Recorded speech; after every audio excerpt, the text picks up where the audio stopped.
Welcome to Badminton Unlimited, your weekly access to badminton action and beyond. This week we catch up with one half of the Malaysian doubles duo who dominated the sport at the turn of the century, Khoo Kian Kiat. And we report on the brand new National Badminton League in England. He is Malaysia's legendary doubles player. Together with Tan Boon Hyung, they formed a formidable doubles team and were the leading men's partnership in the late noughties. His name, Khoo Kian Kiat. Badminton Unlimited met up with the recently retired shuttler in Thailand to look back on the highs and lows of his badminton career. We also find out more about his new coaching role at Granular Badminton Academy and settling in Bangkok. The Malaysian made the move to Thailand earlier this year, shortly after he became a father for the first time. At first I don't feel anything because when my son was born on the March 23rd, and then the one week after my son was born, I have to fly over here, and then I was like not so close with my son, and I get not attached with him so much. But after 2-3 months, I feel when I go back more often, and then play with him, and then I feel more attached, and then I feel more miss him and luckily like now my wife and son are moved to Bangkok now. Khoo was born in Perak, the second largest state in Malaysia, but in 2000 he moved to the nation's capital, Kuala Lumpur, after being selected to be a part of the national setup. He was just 15 years old. But it was his first appearance at the Thomas Cup 4 years later that gave him the impetus to become the best in his field. At that time, I don't know why I was being selected, and then I thought it's okay, I'll be selected, but I'll be the reserve. But end up in a crucial match, I was named for the second doubles. I was like, wow, this is Thomas Cup, you know, like for every children, every kids. They are dreaming, oh, Thomas Cup, but I don't believe it as well until like I experience it, how it feels, and some more. Thomas Cup is very big for Malaysian, and at that time people were like, whoa, you can, and then it was like the confidence are more and more. I just started from there. Well, there was no doubting his prodigious talent. It was the selection of Tan Boon Hyung as his partner in 2006 that would signal his rise on the global stage. Within the first year of their partnership, Khoo and Tan won 4 Superseries titles and clinched gold at the 2006 Asian Games in Doha, ending Malaysia's 26-year wait for a championship in the men's doubles category. At that time, my coach was like very angry. I don't know why. He was saying that if we did, like our team, not only us, like in our team, we doesn't win any medal, and then he's gonna resign. We don't believe in ourselves at that time. This is the second tournament, and then we just try our best to do what we could. And if he's still resigning, then of course like we cannot do anything. At that time, like you know, the first round he was not talking with us. Second round, just 2 words, and then third round maybe 4 words, you know. So coming into quarterfinals, like more, and semi-finals was happy. Of course, finals like, he was like very happy, and it's like we don't believe it that we can make it. The pairing of Khoo and Tan continued to grab the spotlight. They upset world champions Cai Yun and Fu Haifeng the following year at the prestigious All England Championships. The victory was to be yet another record for the duo as they became the first Malaysians in 25 years to win an All England title. In 2010, the pair became world #1 in the men's doubles category. But their glory days weren't to last. The pressures of being in the limelight and the heavy expectations for results had an adverse effect on their performances and morale. I have experienced it. I know it now because when you shoot it like a shooting star, like you know, as fast as a rocket, I think that's not a good thing because you don't experience everything. You don't know the people surrounding. You don't know how to manage the pressure and everything. So when we pump up too fast at that time, we don't know how to control ourselves to be more hardworking, maintaining our performance. In the last 4 years, Koo and Tan struggled to maintain any sort of form. They would raise their game to beat high-ranked pairings, but they would go out tamely to non-seeded duos. And their lack of discipline off the court did not help either. Those distractions from wherever, we need to control that. So we cannot blame people, like we have to blame ourselves for making that mistakes. After that year, like, we are struggling to come back again, criticize, also have. Whatever you can think of it, there is like everything come to us, like the pressures like coming on to me and my family. I don't mind criticize from public, but I don't like people criticize until like affected to my family. So I decided not to give this kind of pressure to my family. I think nothing to do with them. With fatherhood approaching, Koo decided to focus on his family and called time on his badminton career earlier this year.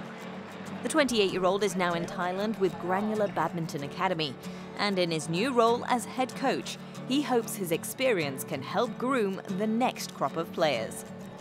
Of course, like my fans, if they remember me as KKK before, of course I'm happy, but I want them to remember me as well in future, because I wanted to give my experience and my knowledge in badminton to the players, and hopefully bring up more and more players that can compete in the world standard.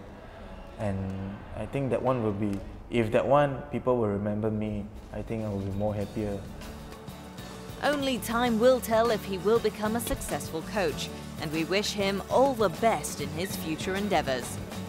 Koo Kin Kiet has been there and done it at the highest level, and for now, he'll be remembered as one of the most talented men's doubles players of this era.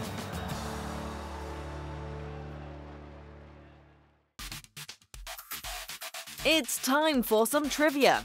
Did you know Judy Devlin, later Judy Hashman, has won the most international titles of her era? The Canadian played both in the singles and doubles categories, and between 1954 and 1973, she won an astonishing 84 international titles, including 17 All Englands and 12 US Open Championships. She was inducted into the Badminton Hall of Fame in 1997.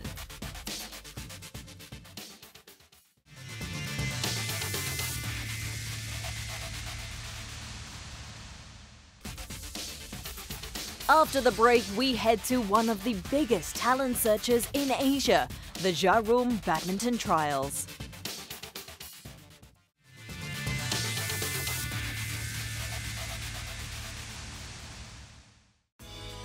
Skill, tenacity, fortitude. These are the attributes that all badminton champions share. And from a young age, these are the traits that must be forged. This is something one of the elites of the sport has been preaching for a while. With a population of well over 200 million, Indonesia has been using its powerful clubs to help select the best young talents in the country. One such club is the Jarum Badminton Club. Considered one of the finest places for player development, it has been doing its bit for the nation since 1969. Whether they are players from PB Jarum or from our friends in the other clubs, the priority is always about doing the country proud on the world stage. Anyone who asks for the 5 biggest countries in badminton, Indonesia is surely one of them. To me, this is a good club. Many top players got to develop their careers here. Recently, the club had one of its most important events of the season, the PB Jarum Selection Trials. Held at the Gorjati, the 5,000 square meter badminton facility houses 16 courts, where budding shuttlers from all over the country come to for trials as they attempt to take their very first steps towards their sporting dream. Previously a closed event, This is the 8th year as a public trial. This year, the response has been from all over, but the main bulk of players still comes from Central Java. Every year, for the past 3 to 4 years especially, we've been fine-tuning our organization of the trials. We try to make up with what we lacked and make it more entertaining than the year before. It's all about making it a memorable experience for all the participants here. The trials have continued to grow, with an increase in the attendances year on year. This has meant that it has been an organizational and logistical challenge. The time needed to plan such a big event has had to be extended. This year's announcement and registration for the trials began 6 months earlier. From year to year, we hope that with ample time and information given way before the actual selection, everybody involved, including players, coaches, and even parents, can make arrangements and prepare themselves well, so that once they actually arrive here, the players are well equipped in terms of technical skill and fitness levels.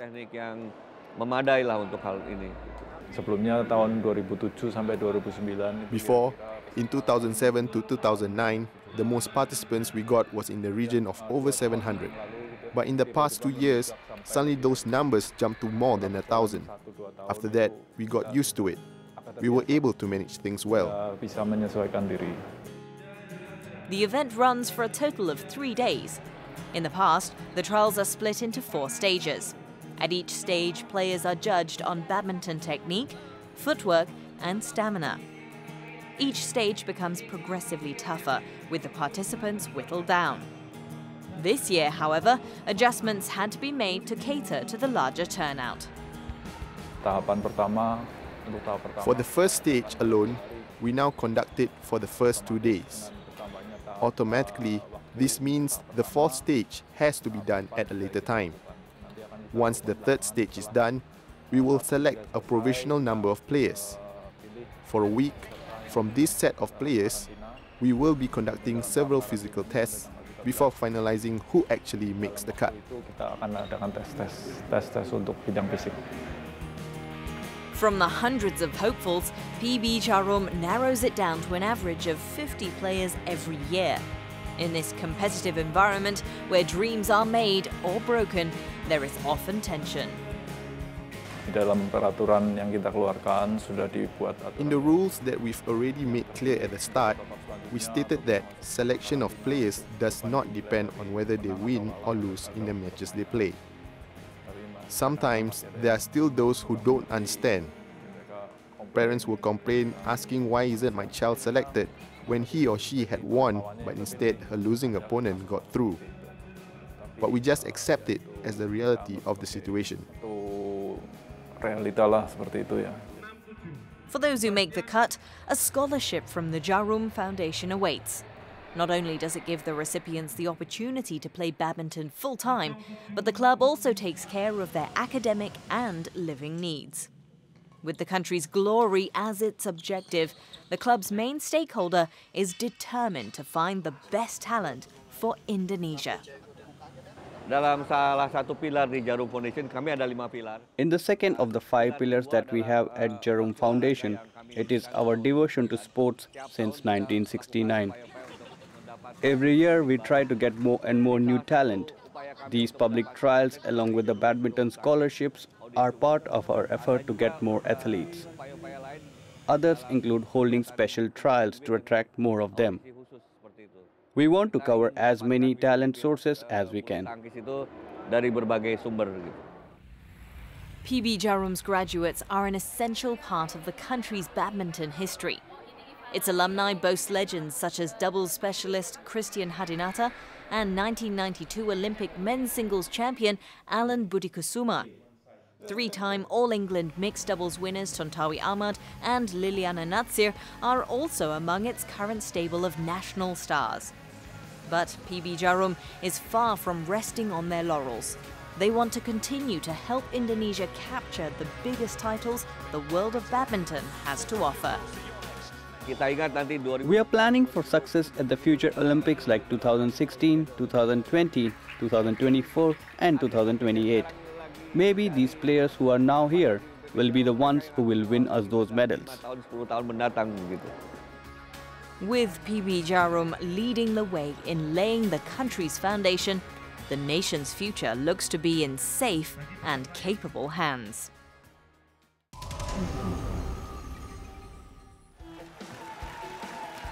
After hosting the Leaning BWF World Championships in August, Denmark once again welcomed the best shuttlers to its shores. This time in Odense, the Scandinavian nation were rolling out its Super Series premier event, the Yonex Denmark Open 2014.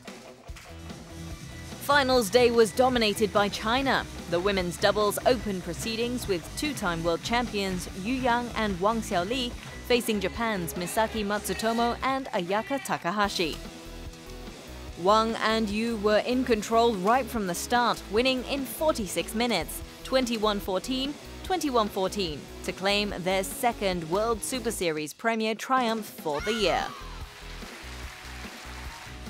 Xu Chen and Ma Jin were next in the mixed doubles with Indonesia's three-time All-England winners Tontowi Ahmad and Liliana Natsir providing the opposition.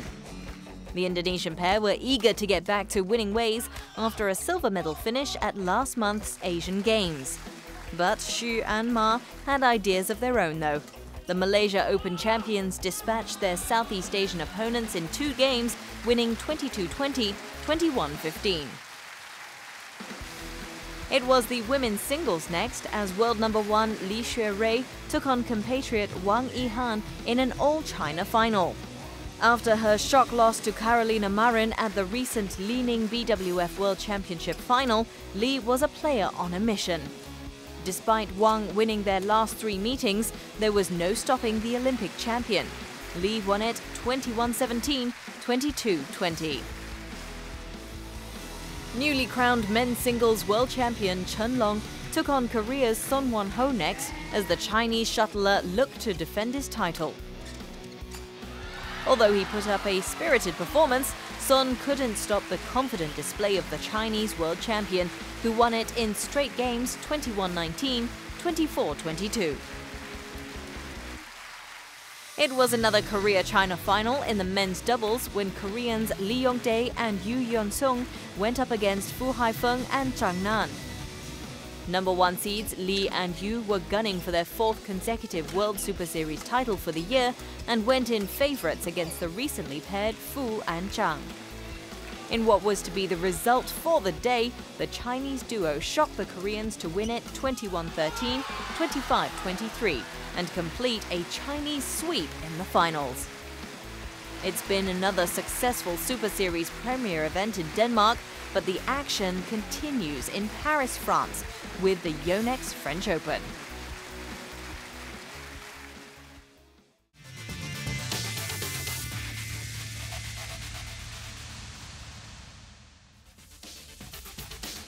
After the break, we're in England for the start of the new National Badminton League.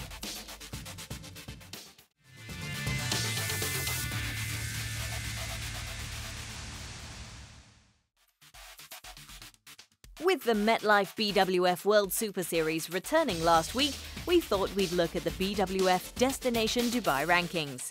Here are the men's singles. The top spot is occupied by world number 1 Lee Chong-wei, leaving Chen Long from China in 2nd and Janne Jorgensen from Denmark in 3rd. Still holding on in 4th is Japan's Kenichi Tago. Moving up the ladder to 6th is Hans Christian Wittinghus. Sho Sasaki is in 9th place, and rounding up the top 10 is Lee Dong-kun.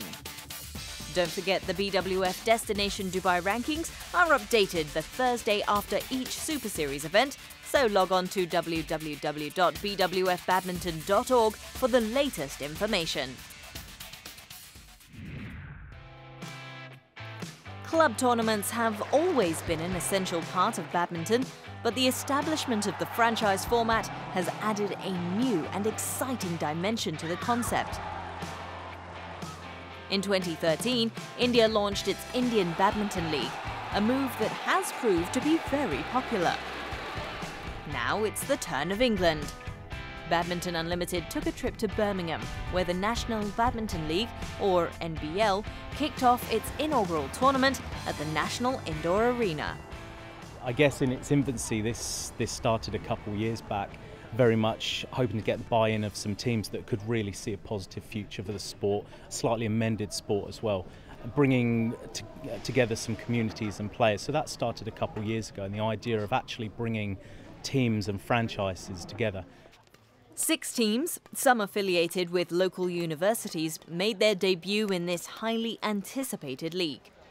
Over the period of 7 months, teams do battle, with the top 4 at the league's end featuring in a grand final in June. The winner of this mini knockout tournament will be crowned National Badminton League champions. When we arrived, the home team, Birmingham Lions, were facing Team Derby. It's very exciting. And we've sort of been rallying around trying to get everything organised, because we realise it's a real big chance to get badminton out there, not just current players and people, but new badminton audience. So it's really exciting. So the pressure's on, really. In June this year, the new league had its first ever player auction. Several £1,000s exchanged hands as many of the country's top shuttlers were snapped up. The husband and wife team of Chris and Gabby Adcock were in the uncomfortable position of being split up. The University of Nottingham chose Chris, while the Surrey Smashers picked up Gabby. Their teammate, men's singles player Rajiv Usuf, headed to Team Derby. It's really exciting for me to be a part of the first round of badminton matches today in the NBL. It's obviously very exciting times for us. I mean, I've been playing for a long, long time. And for us to only have this in the first year, I mean, it's been a long time coming, but yeah, it's very exciting. For some players, this was a moment for which they'd been waiting a long time. England's Olympic silver medalist Gail Ems came out of retirement just for a chance to be part of history. I am so excited that I'm playing in the National Badminton League. I've been campaigning for this for so many years. I'm one of the oldest players in this league. I'm 37, and I desperately wanted there to be a league when I was playing in my 20s. But if I've had to wait this long, it doesn't matter. I'm just really excited to be a part of something that I know is going to be really, really great. Selected matches are beamed live to the homes of badminton fans, and with the advancement of technology, live streaming is part of the package. There have also been a number of innovations in the new league. A more dynamic scoring system has been introduced as the organisers attempt to increase the drama and tension. The real unique concept behind the NBL was that it's a much shorter, much more critical points kind of match. So the idea with the NBL is that we've reduced the number of points that they play to. Still rally points scoring, but they play up to 9 rather than 21 with no extended scoring, so automatically it's definitive end. And it's the best of 5 games rather than 3, which is the standard at the moment. But the 5th game is a tiebreaker game, so it's either 3 points clear or first to 5. And we have shorter intervals, and we have shorter timeouts, shorter coaching, and a power play, which is double points. The rules and concept may be new, but seeing world-class shuttlers in action live is the experience many fans always cherish. This is what the National Badminton League hopes to accomplish, and it looks like it is heading in the right direction. Yeah, and you can actually see, how they do their tactics, their, game plan and stuff in actual. So yeah, it's brilliant. I'm excited.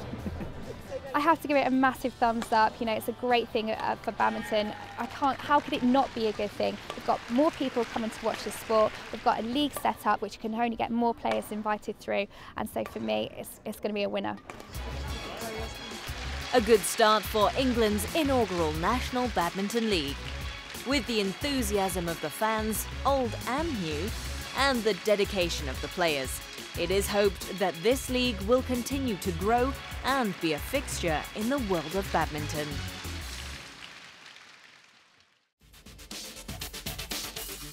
Before we go, let's find out what's happening on the international circuit in our Badminton Unlimited calendar.